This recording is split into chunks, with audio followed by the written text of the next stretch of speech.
Украинчууд одоо Японы сум үйлдвэрлээд эхэлж байгаа. За гэхдээ энэ доор бичигдсэн байна. Kotlyarov гэсэн дөрвөн цэрэгтэй багийг өдөрж байгаа. Цэрэг юу илж байна гэх юм бол би манай улсад үйлдвэрлэсэн Японы сумыг ашиглахаас айж. Өмнө Америкчууд өөрийнхөө Японы сумаа үйлдвэрлэхийн тулд тэр түүхийд энэс авдаг байсан байх юм бол Хятадаас авдаг байсан. Европчууд яг адилхан. Түүхийд Хятадаас авдаг байсан. За Хятадтай удахгүй алдснаа гэд ярьж байгаа Америкчуудад Хятад одоо юу өгөх болсон бэ гэх юм бол Антимоныгаа нийлүүлэх болсон. За тэгээд яагаад Дональд Трамп Гринланд улсыг яриад байгаа юм бэ? Яагаад ерөөхдөө Канадыг ингээ алгатаад эхэлж байгаа юм бэ? Яагаад Европыг алгатаа дормжлоод дийслээд байгаа юм бэ гэвэл өнөөдрийн контентыг ойлгохын тулд таадаас эхлээд нэг асууж заяа. Монгол улсад нэг зам баригдчих байх үедээ танд нар зарлагтаад нэг зам баригдсан шүү дээ, тэ? Хэр хүртээмжтэй барьдаг юм? Хэр хэмнэлттэй барьдаг юм? Замын төлөө юм барьж байгаа юм уу эсвэл ашигын төлөө юм барьж байгаа юм уу? Хариулаарай. Монгол улсын уурхаа дотор зэс юм уу нүрс олборлож байх үедээ хэр хүртээмжтэй олборлогдож байгаа юм? Хэр хэмнэлттэй тээвэрлэгдэж байгаа юм? Гокийн уурхаа дотор хэр их тий хүртээмжгүй зөв мөнгө цацаад байгаа юм? Таван толгой түлш дотор хэр их худлаа алдгал үүсэт байгаа юм бэ? Яг гэх юм бол хамгийн гоё мөнгө ямар мөнгө юм бэ гэх юм бол хүний мөнгө шүү дээ. Ямар машин хамгийн гоё юм бэ гэх юм бол хүний машин, тийм ээ. За. Тэгээ өнгөрсөн 30-40 жилийн хугацаанд ерөнхийдөө улс төрчид хүний мөнгийг ашиглаж байгаа юм чинь хэмнэх хэрэггүй, хүртээмжтэй байх ерөөсөө хэрэггүй, бүтээмжтэй байх хэрэггүй. Тэгээ Монгол улсын төсөө ярих болчих. Яг гэх юм бол дэлхийн хэмжээнд аягүй жоох мөнгө. За. Тэгээ хэдүүлээ энийг харцгаая.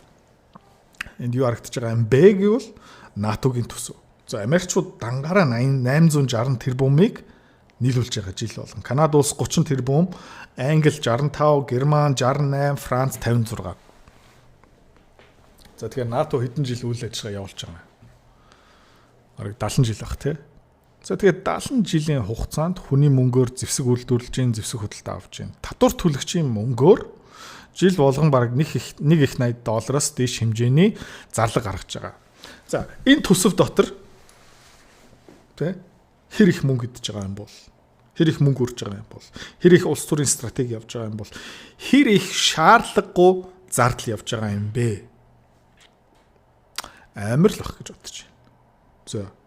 Тэгээд ерөнхийдөө улс төрчид нэг төсвийг 50, 60, 70 жил ингээд үлдээчих юм бол юу болдго юм бэ гэх юм бол дотроосоо зүгээр ялцарчиж байгаа шүү дээ, тэ? Бид нар энийг юу ханаас харах боломжтойсэн бэ гэх юм бол USAID-гаас харсан тийм ээ. За тэгээд USAID-гийн төсөв зүгээр 40-50 тэрбум доллар л байсан шүү дээ, жоохон. За Америк улсын Пентагон баталгаа хамгаалтын яамны төсөв 800 тэрбум доллар. За тэгээд НАТОгийн бусад гишүүдүүд бас хэдэн зуун тэрбум долларыг нийлүүлж байгаа. За энэ дотор хэр их компани лобби явж байгаа, хэр их авилга явж байгаа, хэр их улс төрийн стратеги явж байгаа, хэр их ажлын байрын бодлого явж байгаа. Ерөнхийдөө яг эсэм дээр хамгийн хямдханаараа хамгийн сайн онгоцыг үйлдвэрлэе, хамгийн хямдханаараа хамгийн хүртээмжтэйгээ их бонус сум үйлдвэрлэе гэсэн стратеги тэ ач холбогдол хэдгээр байранд явж байгаа. Нэгдүгээр байранд явж байгаа. Үгүй баха. За. Одоо Орос Украины дайн юу ил болгож байна гэх юм бол эндээс ойлгож болно. Их бонус сум 155 мм-ийн их бонус сум. Жилд хэдэн ширхэг хэрэгтэй юм бэ? Ганцхан Украины дайнд хэдэн ширхэг хэрэгтэй юм бэ гэх юм бол 4,270,000 сум хэрэгтэй. За энэ хаанхын хэвлэл мэдээллийн Орос судлаа мэдээлэл үү? Тэ Путин нохоонуудаа өгдөг мэдээлэл үгүй. Энэ Америк улсын хэвлэл мэдээлэл судалгааны байгууллага. Бид нар юу хэлж байна гэх юм бол Украин өөрийнхөө хамгаалахын тулд Орос улстай тэнцүү үүсгэхийн тулд жилд 4.3 сая орчим их бонус сум хэрэгтэй. За, асуудал нь яг юу юм бэ гэх юм бол Америкчууд одоогийн байдлаараа сард 36,000 ширхэг үйлдвэрлэж байгаа жилийн 432,000 ширхэг. Украинд энэс 10 дахин их хэрэгтэй. За, Америкчууд одоо юу хийж байна гэх юм бол энэ жилдээ их бонус сумын үйлдвэрлэлээ 2 дахин нэмж байгаа. Ойролцоогоор 800,000 ширхэг болгож байгаа. 800,000 ширхэг хүргэсэн ч Украины хэрэгцээгийг шаардлагыг хангахгүй. НАТО, заяа. Европ, Канада, Америкчууд нийлээд жилд сая 400 их бонус сумыг үйлдвэрлэж чадж байгаа. Хангалттай юу? Хангалтгүй. Тэгээ Европ ерөөхдөө Орос холбоотой үзье гэх юм бол юу дутах юм бэ гэх юм бол шууд энэ дутна. 18 оноос хойш Facebook page, 20 оноос эхлүүлээд Instagram, 22 оноос эхлээд YouTube page хөгжүүлсэн. За энэ 3 пэйжийг ингээд дагагчийн тоо нэмчих юм бол одоо бараг 500-600 мянган дагагчтай. Санхүүгийн зах зээл дээр одоо номер 1 контент бүтээгч болсон. Энэгээр дамжуулаад ямар гавьяа бий болж байгаа юм бэ гэх юм бол ном зарагдаж байгаа, сургалт зарагдаж байгаа, автоматын харилцагч маш сайнаар өсөж байгаа. За тэгээ та ч гэсэн өөрөө жижиг бизнестэй, дунд зэргийн бизнестэй тэгээ борлуулалтаа дэмжмээр байгаа юм бол миний бүх бичих борлуулалтын чадвар шингэсэн Power намайг сонирхоорой. Idrots.com дээр захиалж болно. Дэлгэрэнгүй мэдээл бас тэндээс. За нэмээд ядаргаатай юу юм бэ гэх юм бол 70-60 жил энэ төсвүүн ялцарсан болохоор үйлдвэрлэлүүд тэ ус төрчид хүртээмжтэй юм хийх үү? Хийхгүй. Жинхэнэ шаардлага гараад ирэх юм бол хийж магадгүй. За тэгээ энэ хэвлэл мэдээлэл юу хэлж байна гэх юм бол Украин улсад зүгээр мөнгө өгөх нь одоо хэрэгцээг нь хангахгүй. Украиныг тултлан дэмжихийн тулд бас зэвсэг хэрэгтэй. Гэхдээ энэ зэвсгийг хангалттай үйлдвэрлэж чадахгүй. За Европ жингнээсээ өөрөө Оростой үзэлцээд эхлэх юм бол бас энэ яг адилхан дутуу чадахгүй. Яг гэх юм бол түүхийд нь хаанаас гаралтай юм бэ гэх юм бол дийлэх нь Хятадаас гаралтай, Оросоос гаралтай. За тэгээ өмнө би нэг контент хийж ирсэн антимони гэсэн бодисыг ярьж ирсэн. Тэрний гадна бас ган ман гих мэт шин үйлдвэрлэл хэрэгтэй. Үйлдвэрийн байр хэрэгтэй, мэдлэг хэрэгтэй. За тэгээ хамгийн гол нь химнэлттэй горин бас хэрэгтэй. Тэр байхгүй. За. Тэгээ Орос холбоо дангаараа жилд хэдэн их бууны сум үйлдвэрлэж байгаа юм бэ гэх юм бол 3 сая. За. НАТО-гийн бүх орнууд нийлээд сая 200. За тэгээд энэ жилийн Украины их бууны сумыг хангахын тулд хангалттай их бууны сум байхгүй. Европчууд үйлдвэрлэлээ дийлэхгүй, Америкчууд үйлдвэрлэлээ дийлэхгүй. За. Тэгээ өнгөрсөн 2 жилийн хугацаанд юу болсон бэ гэх юм бол Украины үйлдвэрлэлийн салбарыг бас дэмжсэн. Европ, Америкчууд. За тэгээд ямар хэвлэл мэдээлэл гаргаж ийна гэх юм бол энэ бас дахиад заяа Англи улсаас гаралтай мэдээлэл. Эдгээр юу бичижсэн бэ гэх юм бол Украин улс өнөөдрийн байдлаараа өөрийнхөө тийм зэвсгийн хэрэгцээг 40%-аар хангаж байгаа. Их буу, танк, автомашин гэх мэт шүү. За. Чандран гихтэй юм уу? За, жишээ аваад үзчихин заяа. Юу юм бэ гэх юм бол Украинчууд одоо их бууны сум үйлдвэрлээд эхэлж байгаа. За, ямар тоног төхөөрөмж ашиглаж байгаа юм бэ? Совет үеийн тоног төхөөрөмж ашиглаж байгаа үйлдвэрүүд. За, ямар танкуудыг ашиглалтанд оруулж байгаа юм бэ гэх юм бол T-72 гэх мэт шин T-80 хуучин танкууд. Өөрөө шин технологи тэр хангамжийн сүлжээ байхгүй. Тэр технологи байхгүй, үйлдвэрлэлийн хүчин чадал нь байхгүй. За нэмээд түүхийд нь бас байхгүй. За тэгээ жишээлбэл 2024 онд Украин улс өөрийнхөө их бууны сумынхаа 50% нь өөрөө үйлдвэрлэсэн гэж байгаа. За гэхдээ энэ доор бичигдсэн байна. Kotlяров гэсэн 4 цэрэгтэй багийг их бууны багийг удирж байгаа цэрэг юу гэж байна гэх юм бол би манай улсад үйлдвэрлэсэн их бууны сумыг ашиглахаас айж байна. Яг тэгж байгаа юм бэ гэх юм бол бур ажилдаг. Хангалттай хоол нисэхгүй. Хаяа дутуу. Хаяа зүгээр тесэрчдэг. За ямар судалгаа хийсэн чи юу гарч ийна гэх юм бол англи хэвлэл мэдээлэл их шүү заяа. Юу гараад ирсэн бэ гэх юм бол 30 мянган ширхэг алдаатай их бууны сумыг үйлдвэрлэсэн. Яагаад вэ гэх юм бол тэн дотор тесрэх бодисын дутуу хийсэн байна. Яагаад тесрэх бодисын дутуу хийсэн байгаа юм бэ гэх юм магадгүй заяа. Европын хамгийн их авилах идэгдсэн орн юу юм бэ гэх юм бол Украин аахгүй юу? За магадгүй нэг авилга авах дуртай.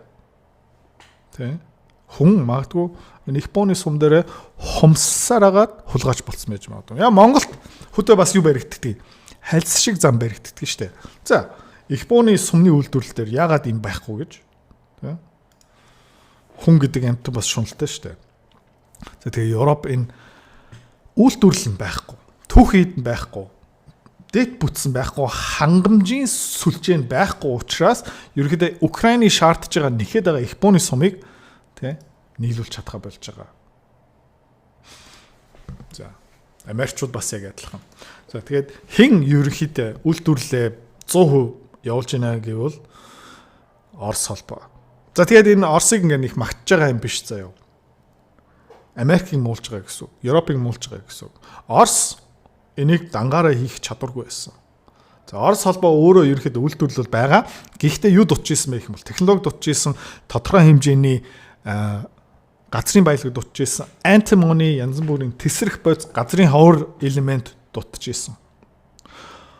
Тэрийг тэгтээ хаанаас авч байгаа юм бэ? Ихмэл Хятадаас авч байгаа. За тэгээ Хятадын эдийн засгийг харах юм бол дэлхийн номер 1 бүтээмжтэй масс үйлдвэрлэдэг орн. Орос холбоо юу юм? Дэлхийн хамгийн их газрын баялагтай орн. За. Хятадд юу хэрэгтэй? Түүхийд хэрэгтэй үйлдвэрлэхийн тулд. Оросд юу хэрэгтэй? Тэ? Түүхийдийн худалдаа авахч. За. Тэгээ баг төгс хосыг улам ойртуулад тэгэд Орос холбоо өнгөрсөн 3 жилийн хугацаанд юу исэн бэ гэх юм бол эдийн засгаа тэр шигтэй байлдааны эдийн засаг болгоцсон. За тэгээ зүгээр бодоо үзчих заяа. Өнгөрсөн 3 жилийн хугацаанд Америкчуудын санхүүжилт зэвсэг, Европчуудын санхүүжилт зэвсэг, Украины цэргийн хүч энэ гурлаа хамтарч ажиллаад тэ Оросыг Украинаас хөөж гаргасангүй. Одоо юу болж байна гэх юм бол Сауди Арабид Оросууд ерөөхдөө нөхцлүүдээ шаардлагуудад тавьж байна. За. Тэгээд хэцүү юм юу юм бэ гэх юм бол энэ зэвсгийн үйлдвэрлэл номер 1 болоод Antimony янз бүрийн шинэ хавар элементүүд. За тэгээд яагаад Дональд Трамп Гринланд улсыг яриад байгаа юм бэ? Яагаад ерөөхдөө Канадыг ингээ алгатаад эхэлж байгаа юм бэ? Яагаад Европыг алгатаад доромжлоод дийслээд байгаа юм бэ гэвэл дөнгөж сая өнгөрсөн 7 хоног Европчууд юу зарласан бэ гэх юм бол окей бид нэр 700-800 тэрбум еврогоороо өөрийгөө үйлдвэрлэл түүхийдийн хангамжийн сүлжээ санхүүжилт хангаж өгнө. Энүүгээрээ бид нар өөрөө зэвсгээ барина. Яг энийг 2016, 17, 18 онд Дональд Трамп Европоос шаардж ирсэн. Хөөе, та нар НАТОд илүү их мөнгө өгөөч. Та нар Оросоос газ нефть авахаа болооч. Дайсангаа тижээхэ болооч. Зэвсэг үйлдвэрлээч гэсэн чинь Европчууд, Германчууд, Францууд, Англичууд инээжсэн шоолж ирсэн. За. Тэгээд НАТО руу илүү их мөнгө нэмээгүй. Санхүүжилтээр дэмжлэг үзүүлээгүй. Гэхдээ дийссээр хагаад алгацсаар хагаад Европчуудад юу гэж нэх юм бол бид нар одоо би даасан зэвслэн хөрөнгө олт хийнэ. Ерөнхийдөө Дональд Трампын хүслийг биелүүлж байгаа Европчууд одоо алгадуулсаар байгаа. За. Тэгээд өмнөх контент дээр өнгөрсөн 10 сард би юу ярьж ирсэн бэ гэх юм бол Antimony гэсэн тий газрын элемент хомсдол орж байна. Яг тэгвэл Японы сум дотор хамгийн шаардлагатай материалын нэг нь. За тэгээ юу хэлж ирсэн бэ гэх юм бол өнгөрсөн жил 2024 онд энэ Antimony түүхийдийн үн 200% өссөн. Түүхийдийн үн. За. Дөнгөж сая ямар мэдээлэл гарч ийнэ гэвэл 5 хоногийн өмнө Bloomberg дээр Antimony-гийн түүхийдийн өртөг 200% биш 300%-аар нэг жилийн дотор өссөн. За энэ доор юу харагдаж байна? Чарт нь харагдаж байна, тийм. 1 тонн Antimony энэ дан гарахаас өмнө ойролцоогоор $10 хавцаа байсан. Одоо хэд болсон бэ гэх юм бол $50 болсон байгаа. Удахгүй $60 болох байхаа.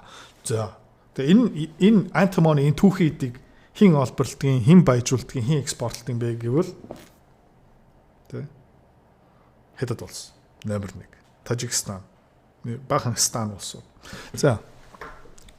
Тэг ягаад үн ханш нүсэж байгаа юм бэ гэх юм бол Хятадууд Antimony-гийн экспортлогоо болцсон. Өмнө Америкчууд өөрийнхөө Японы сумаа үйлдвэрлэхийн тулд тэр түүхийд энэс авдаг байсан байх юм бол Хятадаас авдаг байсан. Европчууд яг адилхан энэ түүхийд Хятадаас авдаг байсан. За. Хятадын барн марн гэж ярьж байгаа Европчууд. Хятадтай удахгүй алдснаа гэж ярьж байгаа Америкчуудад Хятад одоо юу өгөх болцсон бэ гэх юм бол Antimony-га нийлүүлэх болцсон. За. Тэр Antimony хийн үйлдвэрлэж байгаа юм бэ гэх юм бол та эднээс харж болно. 55% энтерчтэй Хятад. За. Дараагийн хамгийн том үйлдвэрлэгч нь юм бэ гэх юм бол Орос холбоо өөрөө. Тажикстан. За, Тажикстан Америкт ойрхон уу, Европт ойрхон уу, эсвэл Орос Хятадтай ойрхон уу? Мэдээж тий. Орос Хятадтай ойрхон. За, Мянмар хэнтэй ойрхон? Хятадтай ойрхон. За, тэгээ Боливия үлдэж гин. Тэгээд дэлхийн бусад орнууд үлдэж байгаа. Окей. Жилд ойролцоо дэлхий даяар 120 мянган тонны хэрэгцээ байгаа. Гэхдээ үйлдвэрлэл нь зөвхөн 80 мянган тонн жилдээ. За тэгээд дийлэх үйлдвэрлэл нь ер нь бол хуучны Орос тий Хятад блоктой зуз байгаа улсууд олборлож байгаа. 87%. За үлдсэн 13%-ийг ерөөхдөө Европчууд, Америкчууд авах болно. За тэгээд ер нь бол яг Гринланд яриад байгаа юм бэ? Яг Антарктик яриад байгаа юм бэ? Яг олборлолыг яг яриад байгаа юм бэ? Drill baby drill гэх мэт чинь бас энэтэй холбоотой байхгүй юу? За Тэгээд энэ графикийг бас өмнө үзүүлчихсэн 1938 онд. Тэ энэ янз бүрийн түүхий эдийг Америкчууд хэдэн хувь импортлдог байсан, хэдэн хувийг өөрөө үйлдвэрлэдэг байсан бэ гэх юм бол эндээс харж болно. Платинумыг ер нь бол Америкчууд 20% гадаадаас авдаг байсан. Тангстны 5% гадаадаас авдаг байсан. Алюминиум баг дотооддоо бүгдийг нь үйлдвэрлэдэг байсан. Тэгээд та хэд харж байгаа юм бол ногоон цэг нь ерөөхдөө өнөөдрийн байдал. За арсеник бол тэр чигтээ гадаадаас импортлж байна. Платинум баг тэр чигтээ, тангстен ерөөхдөө маш хатуу төмөр бас тийм. Алюминиум хөнгөн цагааны баг худалдаа авалтын 50% гадаадаас авч байна. Тэр никел, антимони ерөөхдөө маш хэцүү байгаа. За тэгээ энэ Европын, Америкийн улс төрчид ингэ байлтнаа алдснаа чадахгүй худлаа ярьж байгаа. За тэгээ Европчууд энийг ойлгоцсон байгаа. Өнгөрсөн 7 хоног, өнгөрсөн сарын хугацаанд энийг маш сайн ойлгоцсон байгаа. Тэ 500, 700 тэрбум еврогоороо юу санхүүжүүлэх юм бэ гэх юм бол энэ олборлолт, энэ түүхийдийн хангамжийн сүлжээгийг өнгөрсөн 70 жилийн хугацаанд зүгээр хайцсан байсан. Орон зайг хэрэнд өгсөн бэ гэх юм бол тэр чигтээ Хятадтай бэлгэлсэн байсан. За энэ алдаагийг ерөөдөө Дональд Трамп мэдчихэж байгаа. Энийг засах оролдож байгаа. За тэгээ Европчууд энийг хурдан шиг ойлгоод тэ ер нь бол хамаг түүхийд үйлдвэрлэл нь Хятадд явж байгаа юм бол яаж Хятадтай алдах юм бэ гэсэн нэг сонирхол асуудал гарч байгаа зү тэ бодоод үзэх хэрэгтэй.